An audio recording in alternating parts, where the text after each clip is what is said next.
Welcome to the re-signing show for season 18 alongside Tyler Falk. I'm Cameron Irvine.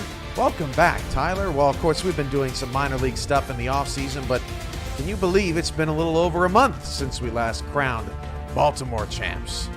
Yeah, the two-time champion Baltimore Vultures. It was good to be on the sideline. It's good to have a little bit of a break, and of course we had that, like you said, the minor league going strong. A lot of spicy scenarios for those playoffs coming up in the next week. We hit their final week of the regular season.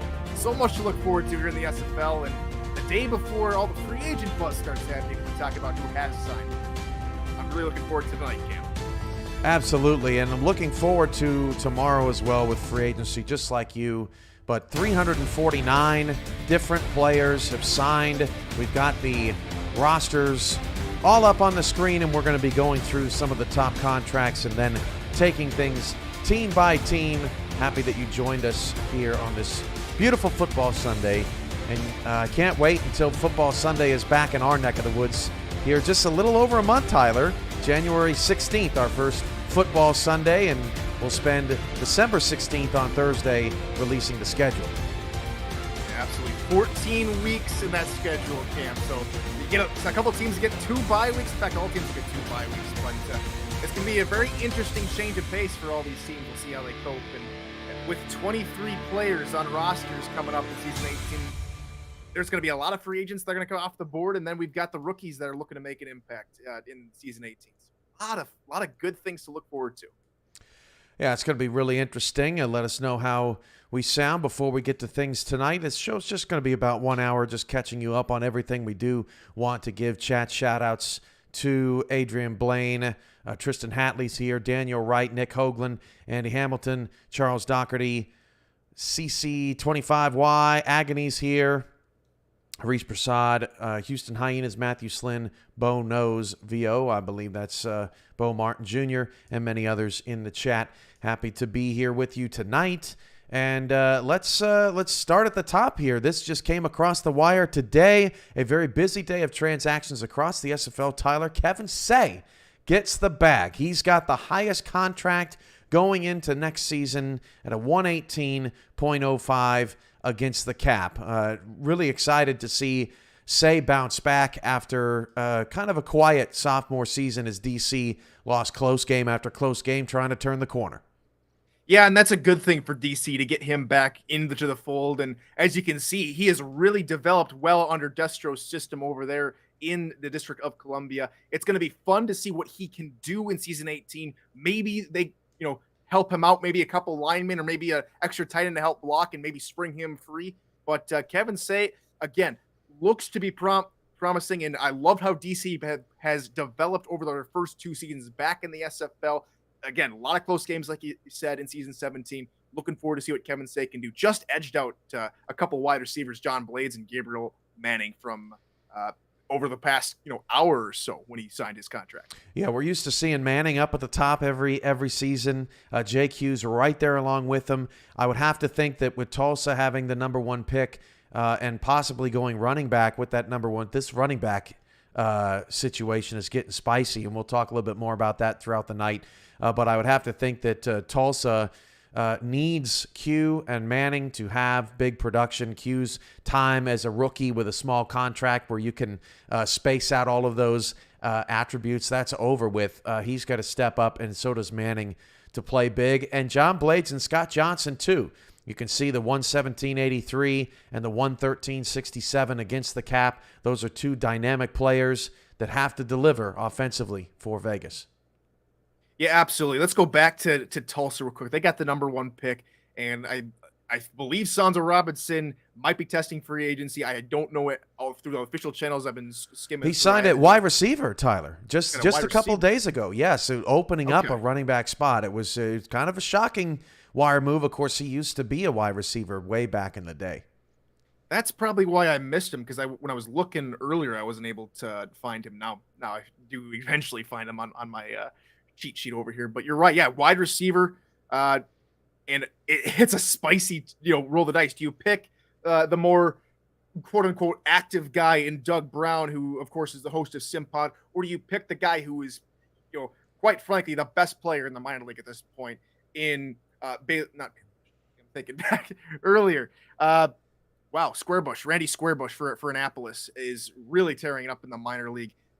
If he does not go to Tulsa, Sioux Falls, I think, are licking their chops to get their hands on Squarebush if Tulsa decides to go in a different route other than running back. It could be the most exciting draft that we've seen in a really long time, just in terms of what teams need and the drama behind it all. There's so much talent out there. I want to draw your attention a little bit down further, 109.39. That's Mike Daggs against the cap. He is above and away, Tyler, the highest valued or the biggest acquisition at tight end across the league. When you look down the rest of the rosters of players who received the biggest deals in the league, a tight end doesn't exist on the list until you get all the way down to Robert Garrett Jr. at 89.14.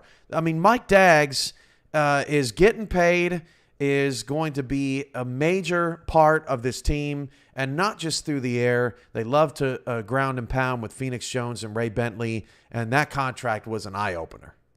And really, when you take a look at it in football, not just here in the SFL, but across all the other different leagues, there's maybe one or two tight ends that stand out. We maybe think of Rob Gronkowski or Jason Kittle for the 49ers. But when you take a look at the SFL, it is no question that Mike Daggs is the recent inductee, Hall of Fame inductee over this past season, Cam, is just a stud. He has opened up so many holes for Phoenix Jones. He's been the hashtag throw it to the tight end for so many seasons for Mexico City.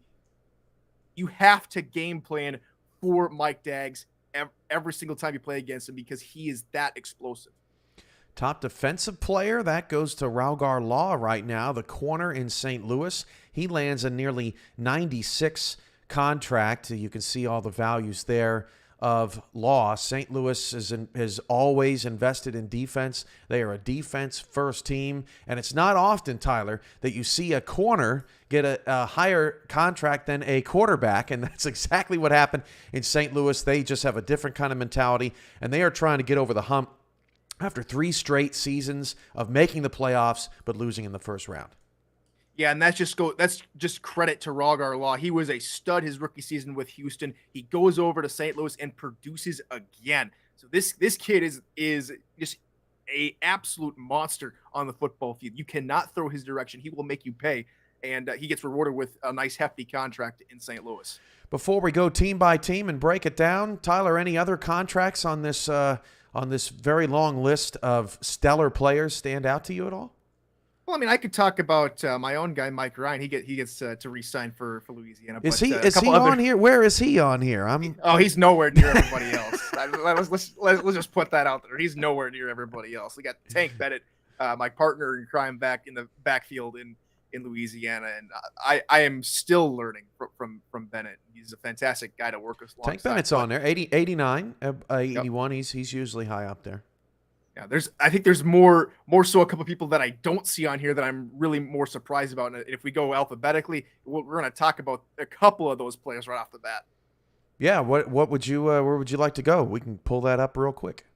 Well, I'd like to go Arizona because I know that there was a little bit of hesitancy from James Hands and the Hands brothers. Both of them have yet to sign their season 18 contract with Arizona. I know in the playoffs, I had heard rumors from Eddie Gage that he had got them maybe back on the bandwagon. Maybe they're going to go another season. But so far, again, not officially, they have yet to sign their proper SFL Arizona Scorpion contracts. And another name that we saw on there that we heard plenty of speculation to and from about is Eddie Gage himself has yet to sign a contract. He is either on the fence or just drawing out his re-signing period until the very last possible second to keep us all on our toes. Yeah, no safeties right now. There's great speculation there. I mean, Arizona certainly you look at the offensive line and defensive line, they are very well put together there. A lot of teams would be jealous of that defensive front and offensive front with DeQ and Crooked returning. DJ Moses just recently re-signed. He's at a 105, so that's interesting. And then obviously a kicker there too. So Arizona's got all the intangibles signed but we're still waiting to see what they're going to do with their weapons and what they're going to do in their secondary, mostly that's kind of sitting out there for Arizona. Let's jump to Jacksonville. Saw a lot of signings go across the wire. Very just all today. Tyler, very interesting season for Jacksonville. They're up to 1181. For those that don't know, the cap is 1,800 this season in the SFL. But 3 of their offensive linemen are back with the Bleeker twins and Brian French. They got 3 wide receivers back. I mean, if you thought that potentially this offense was going to kind of get blown up, it definitely has not. Jack Wall at tight end is still there. Jared Willis is still there. And Dunhill comes back after coming out of retirement. The name you don't see there is Hunter Norwood, Tyler, and that's going to be interesting to see where he goes. That's massive, especially because Jacksonville, as we all know, had to completely revamp their linebacking core with a whole bunch of rookies. John Martin, Yakov Zolotov, who Zolotov is yet to sign his contract as well. So that's another big mystery for them. But like you said, Hunter Norwood, he is that staple for Jacksonville. Has been for 8 seasons. Make that 4 years in real time in that Jacksonville defensive line. So him not currently, again, we don't know the official story just yet, but him not on a proper contract when free agency hits, that's a huge blow for Jacksonville. Hopefully he comes back into the fold for Jacksonville's sake. And they've got 12 players designated as stars, so someone's going to have to drop that star designation in a restructure as they look to get to 1,800 and at the cap. Another team that signed a bunch of players just today was the DC Dragons. Now they're at 1176 already with a little bit less across the wire than Jacksonville, but that's due to Kevin Say's massive deal. Shabazz Synergy comes back. All their weapons come back too. Jeff Bamfield, Josh Gill, Mike Churchill. You get the sense of unfinished business with this squad. Little thin at linebacker. Maybe that's where they go in free agency in the draft, but just the one outside right now with Riley Hughes. That was one of their first signings across the board. And Potty and Benny Butcher, 2 SimPod guys. They're back in DC and believe in the Dragons. So that's interesting there as well. What do you think of DC right now? Yeah, DC was able to bring back all of their offensive guys that finished out the season with the team. The biggest problem for them is their defense. Not a whole other defensive guys have signed contracts. Just coming in at 6:12 Central Time, make that 7:12 Eastern. Kanye Rockefeller got his contract through the forum, got his contract through and signed and done. So Rockefeller's back in DC. A couple other contracts that just came over the wire. Ryan Caudill signed, and as we were just coming on the air cam, Matt South has signed for Carolina. But back to DC again. Either they're just talking about maybe restructuring a contract here and there, but their defense right now, if they can't bring back the 5 guys that are currently not under contract they had at the end of the season, that being Exodus O'Brien, Clint Hendershot, Ajamu Afolabi, and David Leathers and Jack Russell. I'm not saying it's going to be a little bit harder, but having a couple of experienced guys on that club, especially like Hendershot and Russell, might be maybe a step backward for the Dragons. Now, for those that don't know, re-signing doesn't end tonight. It does last through the 27th of December, but it's kind of your first inkling or first indication that players may not be returning because they do get released from locker rooms as free agency begins. And who knows, they start getting courted. As soon as you get that white free agency tag, Tyler, that's when you know it's game on, because everybody's going to start messaging you as they try and fill their gaps. Since Matt South just came across the wire, let's look at Carolina. Just landed a 104 for South Logan. Jack has come back. This is impressive, Tyler. This is a big haul of re-signings for Carolina. They're ready to go. 1449, that's one of the highest cap hits in terms of players that have signed so far. And they've got a lot of great guys back. Tristan Hatley, Davidson Joseph, Mark Martin, Monty Wyatt, Daniel Valentine, Kane Vasquez. Their entire secondary returns. Don't have anybody on the offensive line yet. Don't have any inside linebackers yet either. Just a couple of early initial holes. Maybe another receiver. We've got Heath McDaniel Jr., Harish Prasad, but we don't see guys like Sam Aviles yet on this list for Carolina. What's your view of the Skyhawks? Yeah, the Skyhawks, especially after they saw what their main rivals in Charleston were able to do in the playoffs, I think they are just looking to bring everybody back and go for it again. And with the expanded rosters, maybe they can bring in a couple other potential free agents, maybe bring in an extra wide receiver, like you're saying. A couple wide receivers have yet to sign contracts for a couple of different players. Maybe we see a shock and maybe the Hands brothers come over to Carolina. Who knows? But it's going to be interesting to see what happens in Carolina, especially if they want to, do to Charleston what Charleston was able to do to them at the end of the season. Whistle Jones back too. He was clutch last year in many a moment for Carolina in all those close games. And with 23 players on rosters, Tyler, it's kind of a wild card. I mean, obviously, I don't think Carolina's going to go with a 7th DB, but we really don't know what they're going to do. They could go offensive line. They could really stack the defensive front. They could go 3 tight ends and go a little bit more run heavy. I mean, we just don't know until things come across the wire, and that's interesting. That's exciting. We just had a punter join the minor leagues, and everybody's grappling over him. Who knows? Maybe we'll get a punter to go in the first round this year. Yeah, who knows? I mean, the SFL is unlike any other league, so we can see a punter or a kicker go in the first round. It's not like Tampa Bay from all those years ago where they draft a kicker in the first round. He turns out to be a flop. When a kicker gets drafted in the first round, you know that they are a big deal here in the SFL. All right, Tyler, it's up to you. Where do you want to go next? Who do you want to look at? Well, as we're on the show, I said that Matt Self was our latest signing, but we had a trio of Likens join the fray into this conversation. We got Sully Richardson, who jumped in with a 104.41. Ace Blackwell, a defensive end, is jumping over into Los Angeles fold once again, and then Chris Lee, the nice feel good story over there in LA, rejoins the fold at his wide receiver spot. So LA, again, not a whole lot of signings, but it's good to get a couple of the newer faces and some of the stalwart that have been there since they moved from Chicago. Yeah, Los Angeles a little late getting going, but the first signings across the wire were Sully Richardson, Rochelle Colston, Ryan Yosef, Tommy Rahman. Their core stays together. Back-to-back playoff appearances for Los Angeles.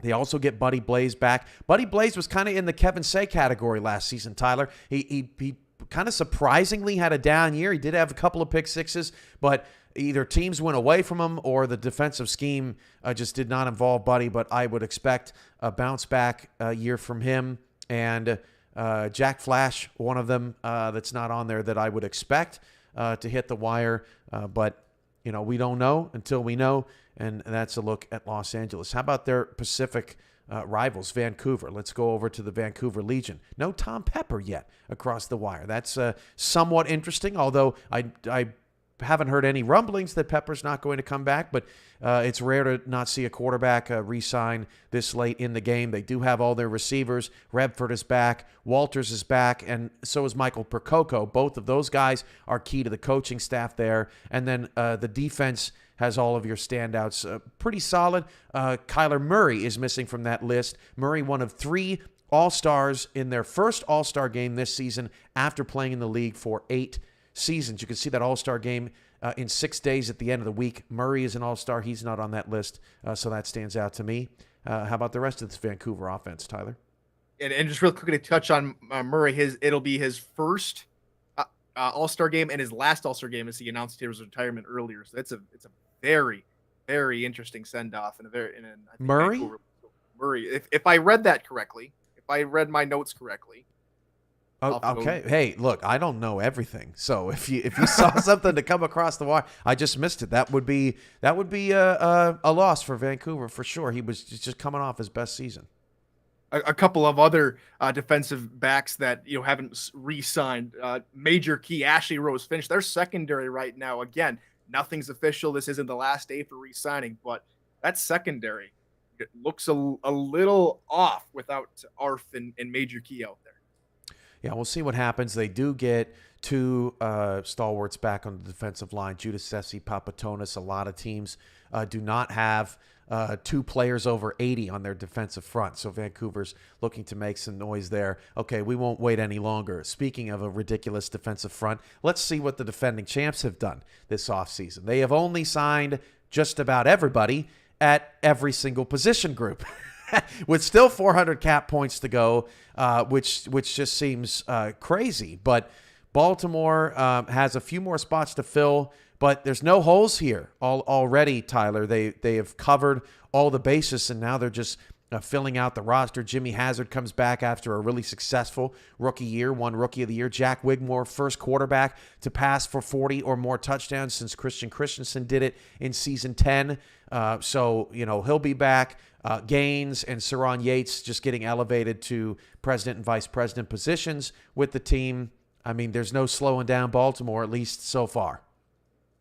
Yeah, absolutely. You touched it right at nail on the head. They're covering all their positions. And when you win a championship and you can bring back and fill all the holes you need, everything else is just, a little extra whipped cream with a cherry on top at this point. I mean, names that aren't on the roster yet: Tucker Lewis, Keenan Samuels, Austin Brigham.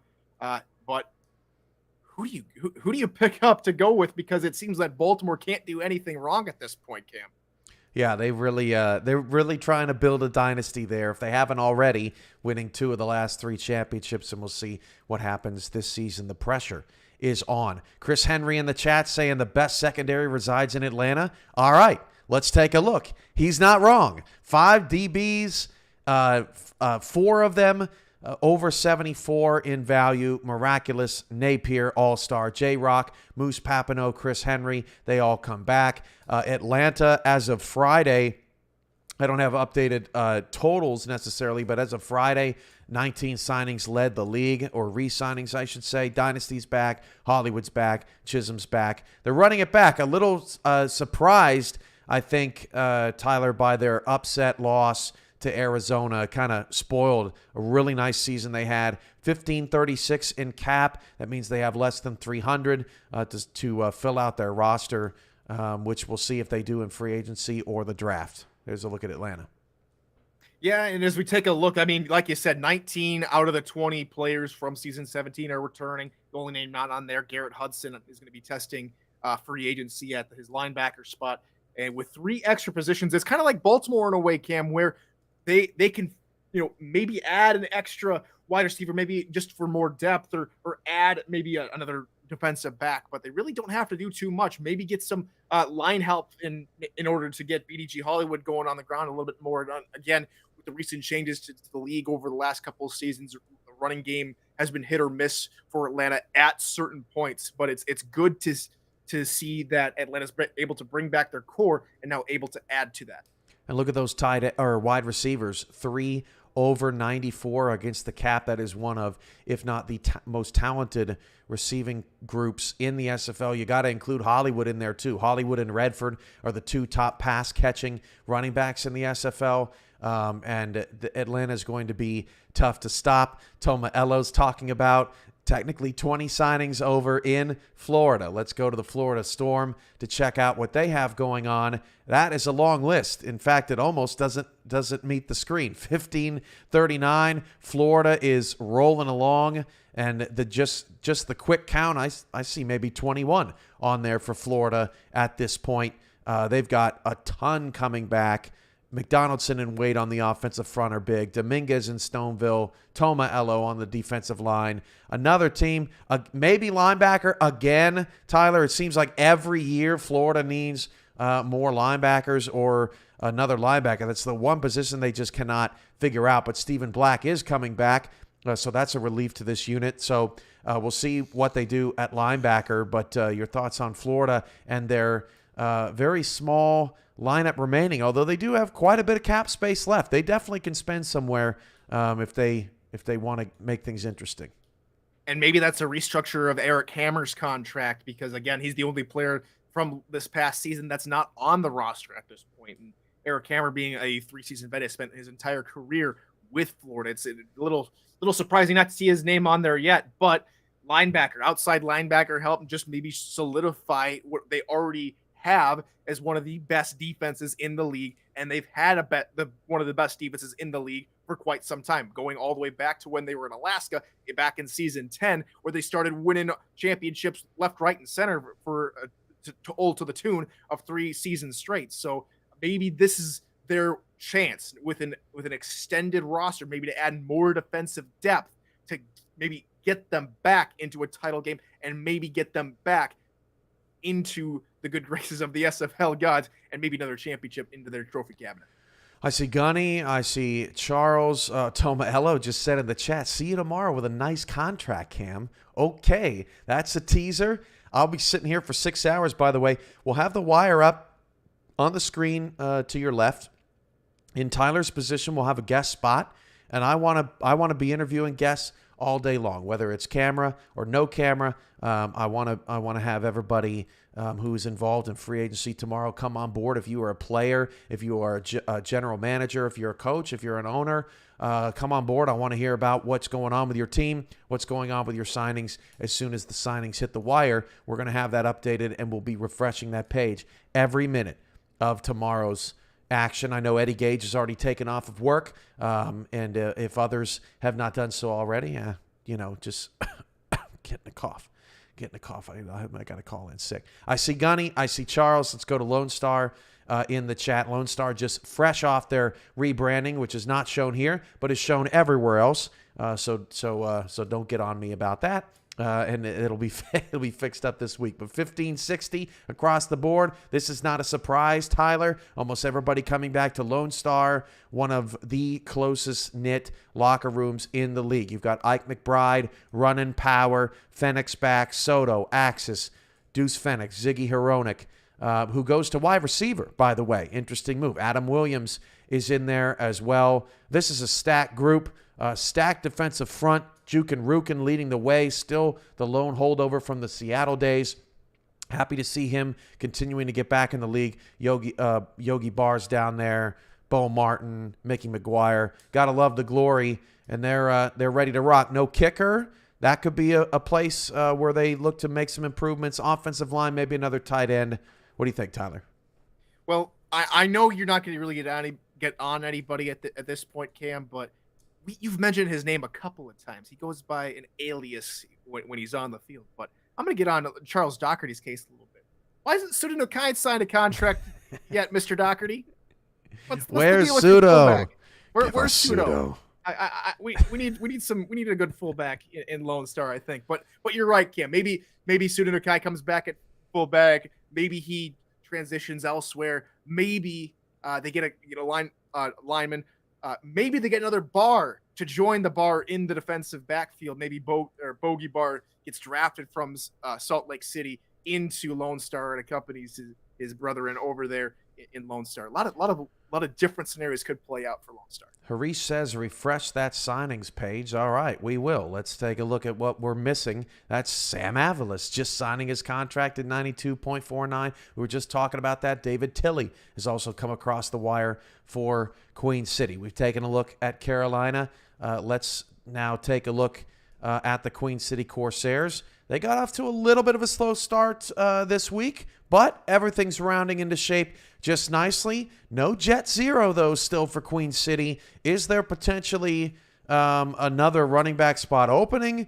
Is Zero going to stay? Is he going to go? That becomes kind of the biggest question mark for Queen City on this list. Also a little thin at linebacker, too, but it's early for the Corsairs. They do have a bunch of pieces back, like Cody Griffin, who was he won Defensive Player of the Year, did he not? I think so, Tyler, if I'm remembering correctly. James Matthew Jr., Hubba Kimbrell back at tight end. It's a good unit. A very good unit. It was a really welcome surprise to see Queen City, start off the season really well, 6-0 start for a team that, is the most prolific in terms of winning championships in league history. It was so good for so long, for the last couple of seasons. They were the lovable losers if you were to maybe tag a team, because they're a team that, again, were so good in the early days of the SFL. Then season 10 rolls around. They're trying to get back in the playoffs. They hit maybe of a slump. They come back. Season 17 was a fantastic season for Queen City.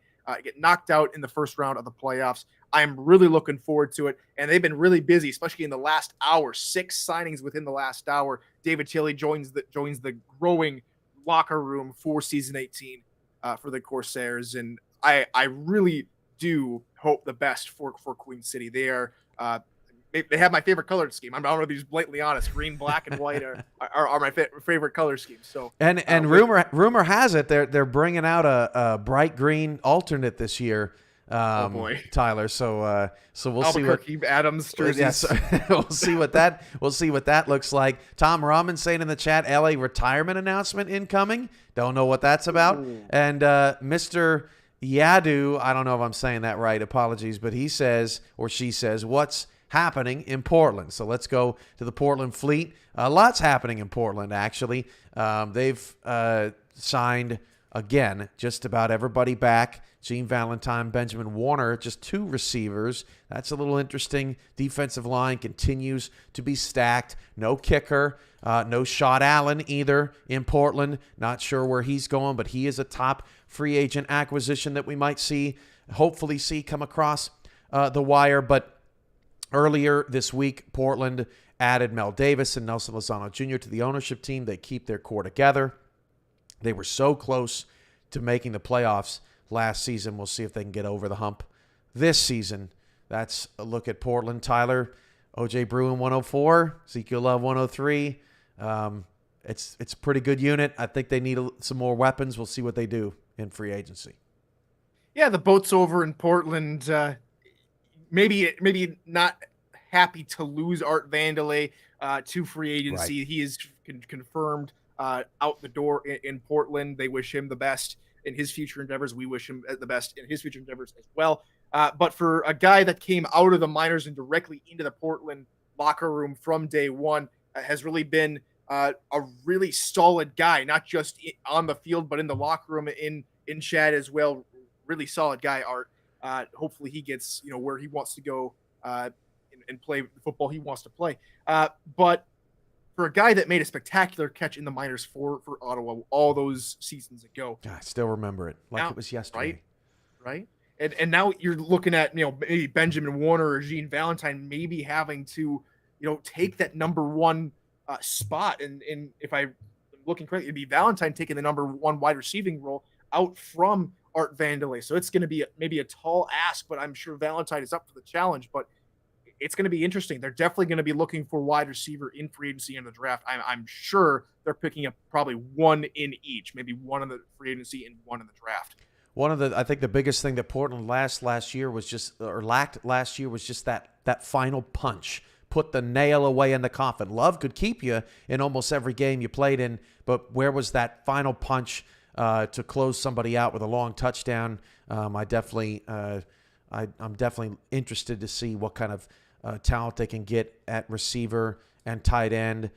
Gary Clem, probably one of the more underrated seasons. He's an all-star. He was phenomenal this year for Portland. And Mel Davis is in the all-star game, too. That's a great linebacking core over there. We'll see what they do at safety as well. Houston's in the chat talking about their 18 re-signings. No rebuild this go-around for Houston, Tyler. They are building off of the really good job that they did last season to get a lot of big culture changes in on that team. Brady Clark is back at free safety. Dave Burr, Josh Rowe, who was a Burr and Rowe finalists for awards at the end of the season. Sim with a fat 113. At one point this week, he had the second highest contract. It's dipped down a little bit, but he's definitely poised and ready to go. Finnemore, Corky is back. They're 2 tight ends, which they used really well last year. I thought Randy Pierce and Stephen Walker are back too. Really nice defensive front, although still in development, but Stackhouse, Perez, and Maximus are all back. Little thin at linebacker again. That's been kind of a trend. I think we're going to see a lot of linebacker moves in the draft and in free agency. But the most important thing is Burr is back. Warren Murray is not. Announced his retirement. This is a running back opening in Houston, and it's going to be fascinating to see since Murray has been there his entire career, and there hadn't been a running back opening in Houston in 4 years. Yeah, it's really sad to see him go for Houston, but in all regards, though, Cam, this is a big win. This offseason so far has been A+ in my opinion, because for 2 straight seasons they had to draft 8 players. Now with free agency and now with the draft, at most, Cam, I see them maybe drafting 3 players to finish out the extended roster. But I think this is a tremendous offseason for Houston. I commend DR Sim and the rest of the Houston front office for getting everybody back on board and believing in what Houston's doing. So what else can I say? Again, little thin at linebacker. That's Brody Gulch, not on the roster for Right. them. He's been there for 3 seasons. That's going to be really interesting. good, really key piece for them. Zed Markov, I'm glad to see him come back from his rookie season. I think he had a stable, solid linebacking campaign for Houston, and it's good to see him back. But like you said, maybe another outside linebacker in case Gulch doesn't sign, and maybe another interior linebacker. I think they got, maybe blown up in the middle a little bit times when they faced good running opposition. So maybe another inside linebacker to add to their front. Houston, as a rebuilding team from last season, look at their cap space, $12.41. They can pay anybody anything they want, and that's going to be a pretty attractive place to go for free agents and rookies alike, because you're not going to get skimmed there. Houston's got a lot left for their remaining roster, and I could definitely see some depth charts shifting before all is said and done in Houston with all of the space that they have left. All right, Tyler, where are we going next? Oh, let's see. Let's hit London. Let's hit Johnny Pickler's neck of the woods, or I should say across the Pickler pond. the quietest re-signing in the history of Johnny Pickler, but it was a great contract. $109 for Pickler. Vin Callia taking home the bag. 109.87. St. Green's over 100. Just the two receivers for London. They definitely need some more weapons in that passing game. Robert Merrill re-signs. There was some thought that maybe they would go in a little bit of a different direction.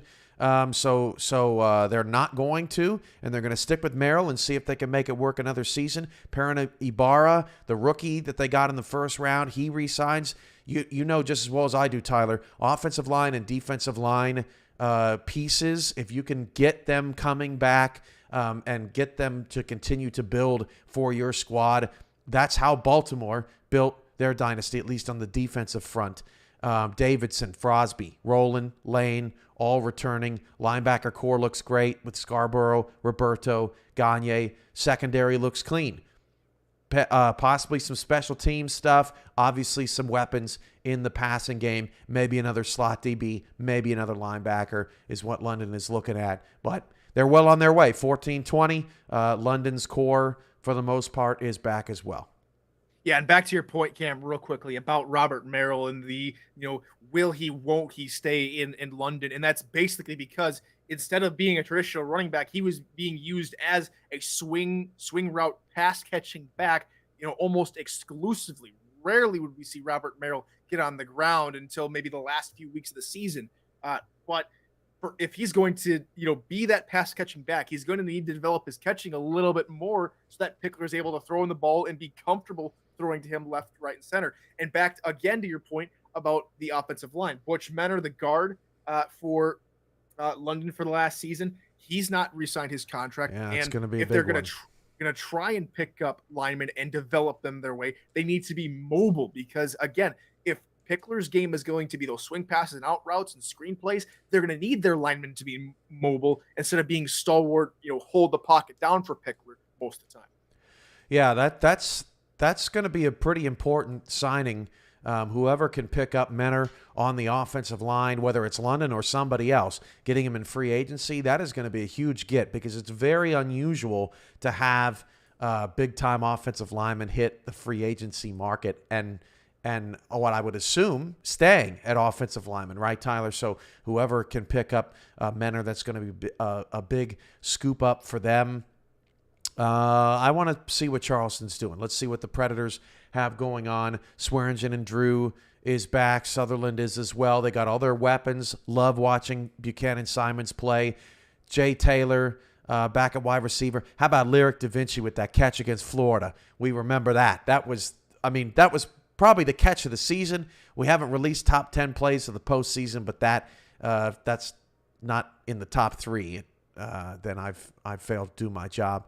But secondary is a little thin. Defensive, the linebacking core is a little thin. D-line's a little thin. So they've got some work to do defensively. But Corey Menor is back. Jack Brown is back. Those are the two biggest pieces of this defense. And they're going to be the anchors for the Predators once again after the most successful season they've had in franchise history. And it was kind of disconcerting in a way to see 3 retirements and 1 free agency announcement as soon as that season ended for them. Fred Dukes, Dick Baker, Tommy Zanardi, all 3-season players for Charleston, all saying, no, it's time to hang up our cleats already. And Zach Lay, so both strong safeties out in Charleston. Zach Lay, so far at this point, is going to be testing for agency. We don't know if he'll come back. From what I've heard from talks within the organization, the door is still open for him if he chooses to go back to Charleston. But right now, he wants to see where his options may lie.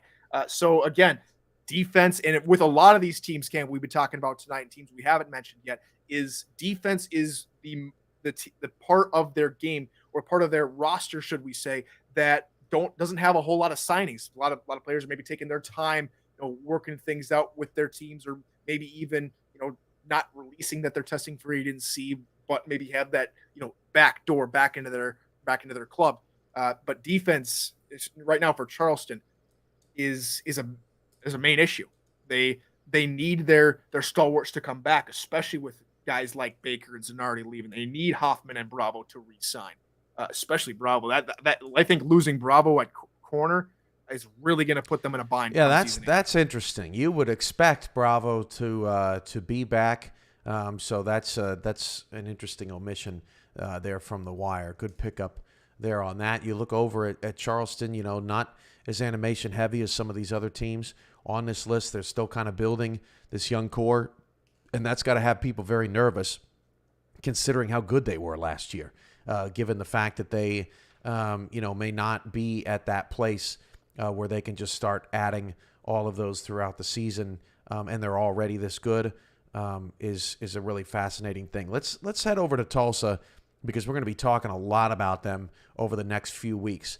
Their team looks pretty good. I mean, 1361. They got a lot of people back, and it says something about their culture. I know, Tyler, at one point there was a rumor out there that the culture wasn't good. Well, I think this is proof that the culture is just fine. As you look at all of these players coming back, kudos to Tulsa to rally those troops through a difficult season and continue to build on Q and Manning, Corey Jones, DJ Hume, Sanzo Robinson moves over from running back to receiver, so they have all of their weapons.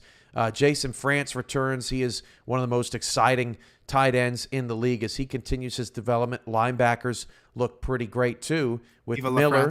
Yeah, Miller, the all-star, and then Collins and Gibson. So, I mean, Tulsa is poised not to go through a total, we're scrapping it and going back. They've made a critical decision that Sanzo Robinson is best in the slot. He's going to be looks like the fourth receiver, a distant fourth receiver there. He's best in the slot. He's best to help us move the chains on third down, and we need a fresh approach at running back, and that's what Tulsa's decided to do. They've really, when that signing came out, it really shook up the draft, Tyler, because I think that we were all kind of thinking, well, it's Houston, it's Louisiana, it's Sioux Falls, and then Tulsa got in the mix, and with them being so high up, now you can't trade up for the number one pick anymore because Tulsa ain't giving it up. So it's going to be very interesting now what Tulsa does and what kind of relationships they build with the rookie class to start a new era in Tulsa. We had the JQ signing from and we thought that might be the next wave. They took a little bit of a step back last season after they were in contention of winning the East Division just 2 seasons ago. Now they're trying to get back there with a fresh face in the backfield. And I have to give a hearty kudos to Tulsa. And again, I fully admit I broke the story that there was a little bit of concern in that locker room at some point because of how things were going. And I'm very happy. I'm one of the first people that will say that I'm happy that they kept a lot of their players on their ball club. I'm happy that they got everybody back on board for season 18. In no way, shape, or form, or was I saying that just because it's happening that people are going to leave. I was saying that it was a bad situation. It stinks to lose. It stinks to lose. You could find when you're 2-8 or 2-9, you can find a lot of angry people. No matter where you turn. And Tulsa keeping everything together is going to be exciting to see how they build on that. And they've got a good young coaching staff there as well. Jaden Swift at defensive tackle. He's an all-star game coach. We'll get to see what he can cook up out there for the Eastern Conference along with Jack Wigmore. And Tulsa's going to be a fun team. That East Division is always fun, Tyler, with Louisiana and Atlanta and Tulsa and St. Louis, which we haven't talked about Louisiana or St. Louis yet. Let's go in that direction. Your Revolution, Mike Ryan, is back at free safety at 73. Nobody in the slot just yet in that secondary for Louisiana, but I'm not too worried about them. Couple of wide receivers. How about B.E. Robo? He's the number 1 receiver right now for Louisiana. They do have over 500 cap points left to spend. I could see them going wide receiver, as that is, besides running back, really the only big glaring hole right now. Maybe outside linebacker, although Blake Craze did re-enter the chat a couple of weeks ago. He last played for Louisiana, so we'll see if he re-signs there or goes somewhere else. We don't know that yet, but the Revolution they were just that close, right? Tyler, last year, one Reggie Streeter injury away, or one catch at the goal line against St. Louis away from being a playoff team. So close. Yeah, it was really good to see. Our coaches right at the beginning of the season said, you know what, we're going to try and shoot for 500. That's our goal this season. With how we're trying to retool for season 17. We got to 6-6. It was a very, very strong 6-6 in my opinion. And now Reggie Streeter hangs up his cleats. Happy to see him go into retirement. He's been our bell cow for 4 seasons. Good to see him go into retirement. My twin screw, the SFLM coach, offensive coordinator in Salt Lake, who helped lead the Rustlers into the season 3 SFLM championship last SFLM season. He's out. Derek Genko is out after 3 seasons. He started with his career in Louisiana, and then Doug Day hangs up his defensive back mentality. I think already making a splash in the minor league for sure. Dougie Day's eating Twinkies as a wide receiver in Ottawa. So. Yes, he is. Just in the last 2 weeks for Ottawa, despite Ottawa being 1-6 and at the bottom of the standings, he's been a bright spot. He's played great in just 2 games, and we know that he's starting out young, just like anybody else does. And I want to point out something in the chat. Gunny said, great to see so many teams with high retention this offseason. It's worth noting, Tyler, that this is not just a reflection of team culture, but this is a reflection of league culture as well. There are so many players that come back season after season after season because not only do they love being on TV, but they love the product that the league and all the teams are able to put out for them. It's worth noting that the league, for the 3rd straight season, has the same 24 franchises. The league has never been more stable, and I'm so proud to wake up and operate it every day. And I appreciate Gunny recognizing all of these great players returning to their teams. It's a lot of fun. Shout outs to the wisest man of the SFL, Gunny. I gotta get him on NetMud. Miss the pearls of wisdom, Gunny. We got to get some more pearls of wisdom. Get Dave off his couch and get him going again, will you? St. Louis, last team in the East. Let's take a look at them. We talked about Law, the fattest defensive contract in the league at just shy of 96 against the cap. At cornerback, Colin Douglas is also at corner. A couple of names missing from that. Freeman Pelletier, not there. And one more, I believe, who's missing from that list, which you may be able to touch on, Tyler, later. But good defensive front. Linebackers look solid. I don't even know if St. Louis is going to add any more wide receivers because they run just a different type of offense. They've got Guy Clausen, Phil Koss at tight end. They run Cairo Martinez up the middle. They use Christian Brown so well. His efficiency was off the chart. Eagle Mondavi and Paul Delavu were top 5 in the entire league, Tyler, for catches catch to target ratio. I mean, St. Louis is one of the most efficient teams in the league offensively. They do more with less than anybody in the league. And it'll be interesting to see how the Gladiators approach this 23-man roster and where they attempt to add players. It's a fascinating team, especially being that they've made the playoffs 3 straight seasons and just have not been able to find their way to the second round. They are right there on the precipice of greatness. It's a far cry from when they had to, draft their quarterback in 3 continuous drafts. It's funny. Right? Eagle sent me a message, and he said, if I don't win, if St. Louis doesn't win front office of the year for keeping a quarterback for back-to-back seasons, then it's wrong.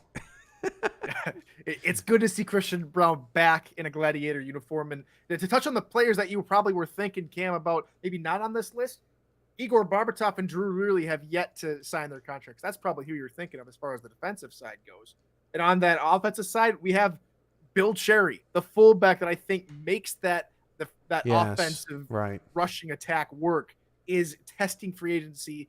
And that, I think, is if they cannot find a game plan that works maybe without a fullback or with a young fullback, or if they try and continue to do the same thing they did last season with whoever they've got, I think they're in for a world of hurt if they cannot game plan around not having the dynamic fullback, maybe the best fullback in the league, Bill Cherry, running in front of Cairo Martinez. I said wisest in the chat, not widest, although Gunny may say that he could be up for that award too. We got a lot of people around here that need some sun, including me and Tyler, but we don't have to debate who is who takes that award, the wisest man in the SFL. And I think to your point, Tyler, St. Louis has to go get a fullback. They got to go into the market. Could they convert some players? Could they be looking rookie in the draft? I agree with you. They definitely would not be the same team without that fullback back there. And I think that's something we're going to see them target in free agency or the draft. As the debate continues in the chat.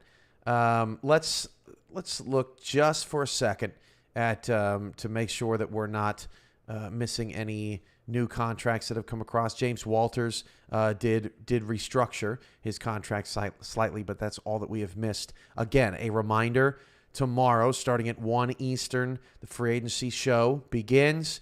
The contracts will start coming across the wire, and we will be here breaking down it all in real time as we go through. So let's go over some of the teams that we have not. We went over Arizona, Atlanta, Baltimore, Carolina, Charleston, D.C. Have not touched on Denver yet. Let's take a look at those Night Wings. Another team that missed the playoffs, had a disappointing season, but they gave everybody a good game down the stretch. But Eric Price, Bailey O'Shaughnessy, R.E. Mills, Riley Quintero, Logan Keel, Bryce Battle, Jeremy Mosley, all offensive players that believe in the return. Great defensive front with Bonazzi led by Marshall. Actually, Bonazzi moves from offensive line to defensive line. We have seen for so many years D'Amico Ryans, Gene Bonazzi, the workhorses up front on the offensive line. We're seeing Denver go away from that a little bit, and an offensive lineman comes off the market. A little thin in the secondary, but that's the biggest standout to me, Tyler, is the shift in philosophy for Denver, at least this point in the offseason. Is that an inkling that maybe because Des Troyer hasn't signed his contract, is that the reason why Bonazzi has moved to the defensive side of the ball? Because could be. Des Troyer, another season in the league over Bonazzi, is a very dynamic interior defensive lineman. Matt Papinow hasn't signed his contract. Nick Kindler hasn't signed his contract at the cornerback spot. That's another reason why it looks a little thin there on the defensive backfield. But those guys have been stalwarts for the Denver defense and have really made the Denver defense what it was during its 2 championship runs and eventual titles. So they need to fill those gaps or get those guys to resign. I think it's pretty cut and dry, especially if they are going to lose those 2 dynamic players. Jeremy Vega in the chat says, huge shout out to Javier Vasquez for helping build this team. Remember, he came over to the front office this offseason, retired his player, previously played in San Diego, which leaves a void in San Diego at quarterback. Let's take a look at the Mavericks. Now, while this list isn't as long as some of the other lists, just 800 points against the cap, there have been many key personnel that has returned to this team. Liam Hammer, now co-owner in San Diego. Jalen Wells is back at running back. Nick Hoagland back at fullback. Optimus, of course, is back. And then all of those big key players on the defense. Zach Holdorf, Leon Thunderman, just to name a couple. Finley James, an all-star. We know a lot about these players. What we don't know a lot about is the role players in San Diego. And they have had a couple of rebuilding sessions as this team has started to get moving. But won 4 of their last 8 games last season. All of them were at home, but all of them were against teams that eventually made the playoffs. So San Diego has some positive momentum, but they're going to have to do some work in free agency and the rookie draft to build this roster up. I think the biggest thing to note is Optimus Klein moving back to his original wide receiver position instead of tight end. That's big.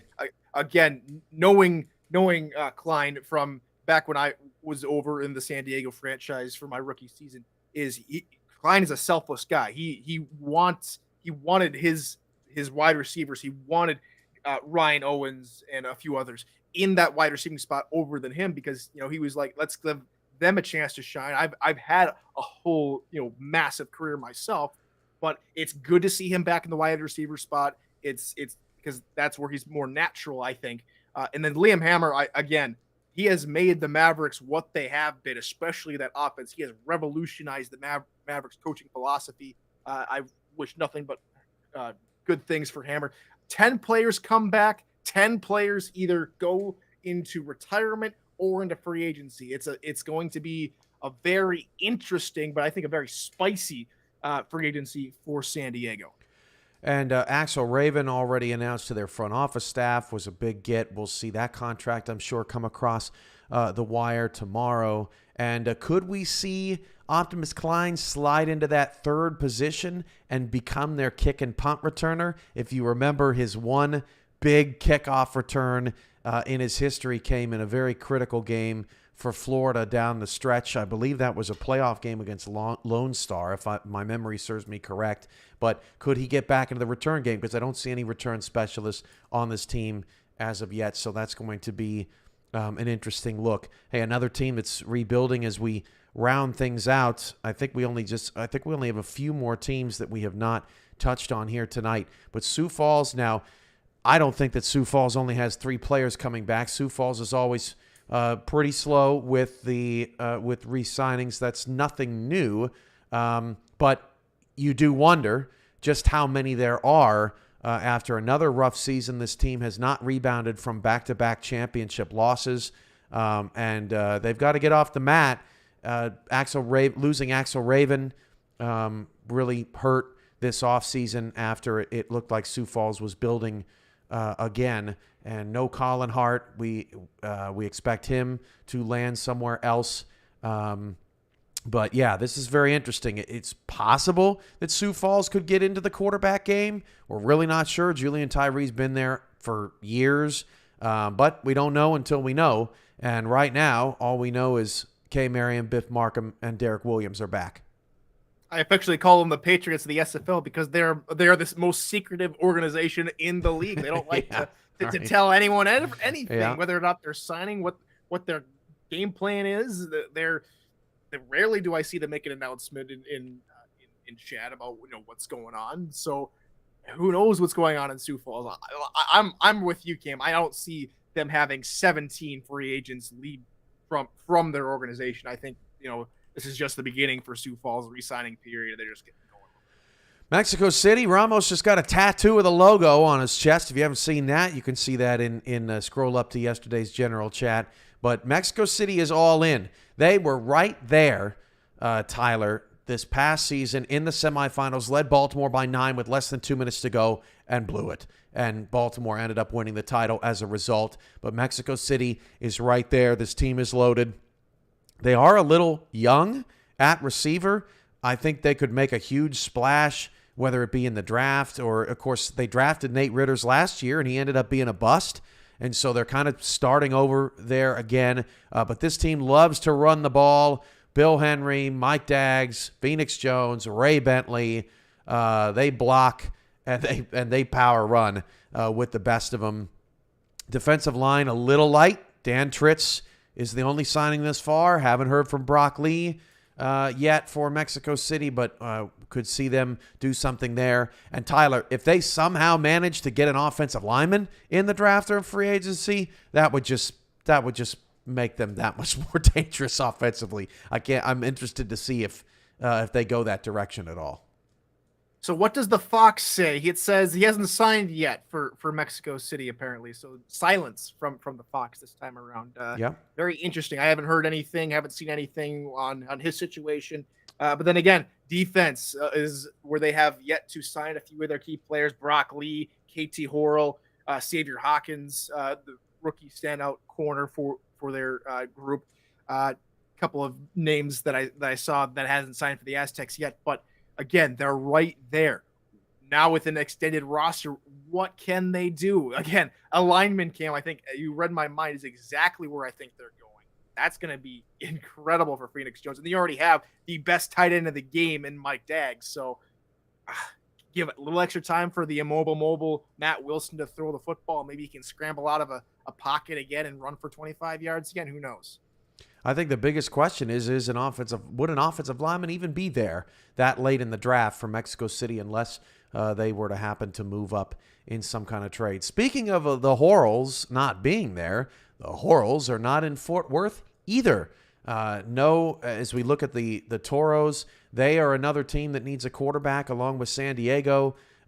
Just one of two, I believe, at least Sioux Falls is a maybe, that we know needs a quarterback, but Jason Williams is a big deal. Aaron Alexander, Stephen Hacker, Cade Stevens. We all know about that. Secondary looks good.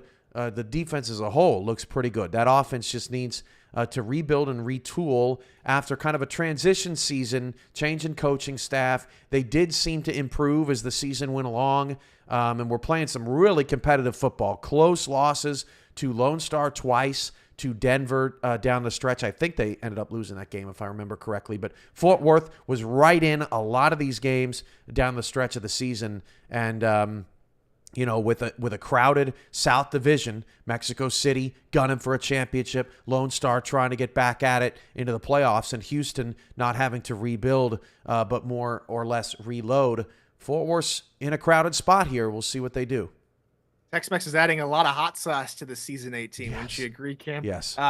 Cameron Curtis, again, retired the quarterback's spot. A lot of the rookie quarterbacks now, licking their chops. Hopefully they've been in talks with these front offices, maybe getting their name out there. Is the doctor in or out? So far, it's out from Lauren Percoco. That's another name that's not on the roster listing here for Fort Worth. And then the widest kicker in the SFL, Taco Sicario. I've heard rumblings that he might be hanging up his boots. I had rumblings that he's just taking a little extra time, maybe eating a couple extra tacos before he signs his contract. I don't know yet, Cam. We have yet to find out. He's got to go to Mexico City, when Cole Varner gets off the spot, because him and tacos and Matt Wilson are a match made in heaven. Matt Wilson's always talking about his tacos down there in Mexico City. And by the way, breaking news here on the show, the Hands brothers have retired. That is in player opening. So now, all of a sudden, the Arizona Scorpions now, as we go back to them, they have a huge hole at receiver. Not just one, but two for Ashley. I mean, this is some pretty late breaking news. And if there are receivers on the market, and I can't think of too many, Tyler, that are sitting there on the market. But Arizona, that could be their primary target in the draft if they can't find any free agents. That is a really interesting develop out of the Scorpions here during the show. Yeah, that's initial reaction. If I'm in Arizona, that's I'm happy for them to go off and maybe pursue other opportunities outside their playing days. But from a neutral perspective, that's a gut punch in my opinion. Because like you said, I haven't seen a whole lot. Maybe Art Vandelay from from Portland or something He's like going that. to Florida. But, yeah, it's a really you cannot replace James Hands and Donnie Hands a 1-to-1 fit. Those two have been phenomenal. They made so many fantastic catches over their illustrious career.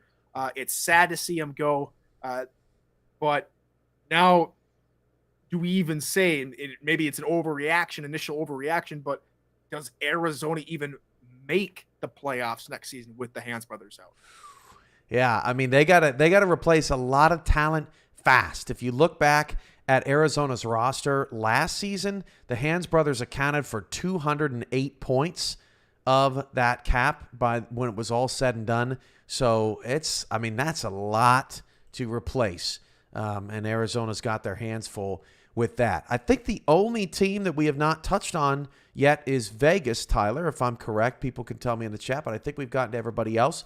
And certainly not last but not least in Vegas's case, as they found a way to make the playoffs after all that stuff. You do not see Tiberius Bovine's name on there. They do not have a tight end on the roster, although they do bring back Miramontes at fullback, and she was pretty awesome to watch last year. She ran some creative routes out there, and they use her very well in the offense. Green and Johnson are back. Blades, Kirby, Britton. That is a stellar receiving core behind Blades as your leader. The secondary is one of the best in the league. It's Itera, Megal, Colantrelli, Jackson, but Tom Krieg's not there.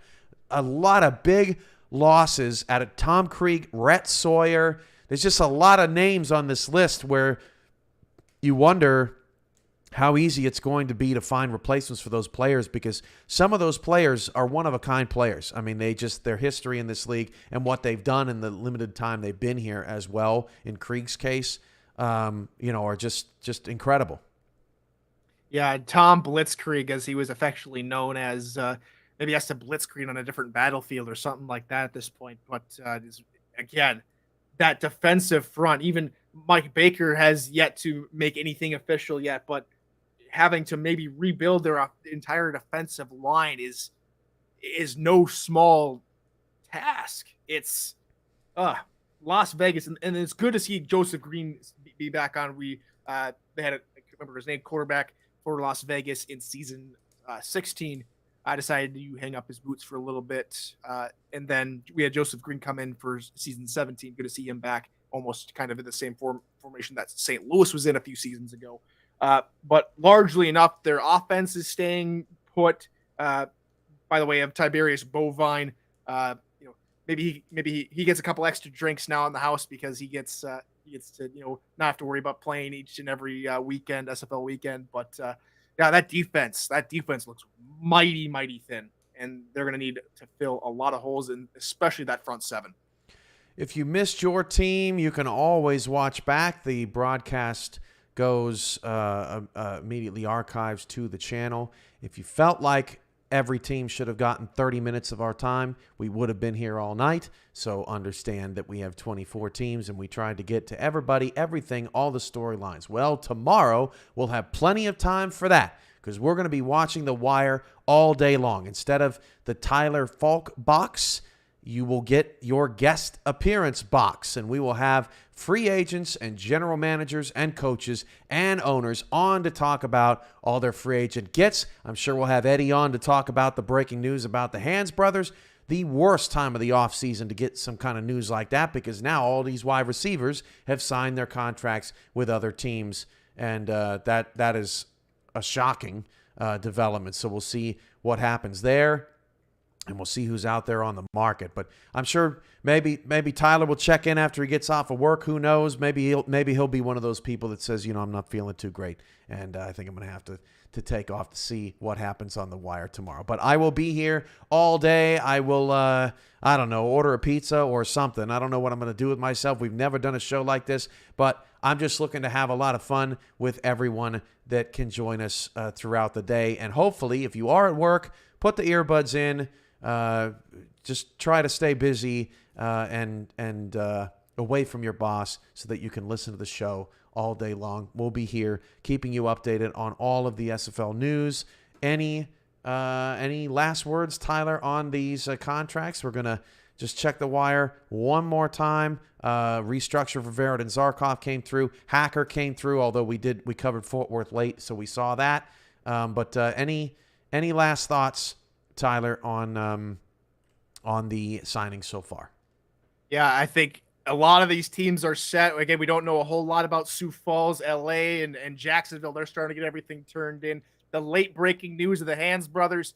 I think at this point, the way it sounded, the way Eddie, put out the post, the rather, looks to be maybe a quick fire post. It looks to be they're in red alert mode where it's at this point they're trying to get anybody through the door to replace those two guys, and so it looks like they may be on the back foot. Maybe Eddie will enlighten us tomorrow with some wisdom from right inside the owner's mind. But Arizona in a little bit of trouble even before we begin the season. But I hope for each and every team, maybe just my Revolution, we'll have to see. But I hope for every team they have a fantastic rest of the re-signing period. Championship football in the SFL coming up here in the next 2 weeks. Week 9 coming up Friday. I'll be over there. I know we got a lot of spicy matchups. They've got two scenarios, Cam, that could come down to point differential, which if we were talking correctly while we were going through those scenarios, might be something for the history books. So a lot of fun coming in the way in the SFL. Lots more to look forward to. Thanks for having me on, Cam. Good night, SFL Nation. And my last word, a lot of people surprised that I would be on the air while Green Bay is playing, but I agree with Andy. They're not really playing a real NFL team because they're playing the Bears tonight. And Bears fans, send me your addresses so I can send you flowers for the murder you are about to witness in primetime. All right, for Tyler Falk, I'm Cameron Irvine. This has been a presentation of the Simulation Football League. This has been the Re-Signing Show. Free agency starts tomorrow, and I'll see you then to cover all of the action. Good night, everybody.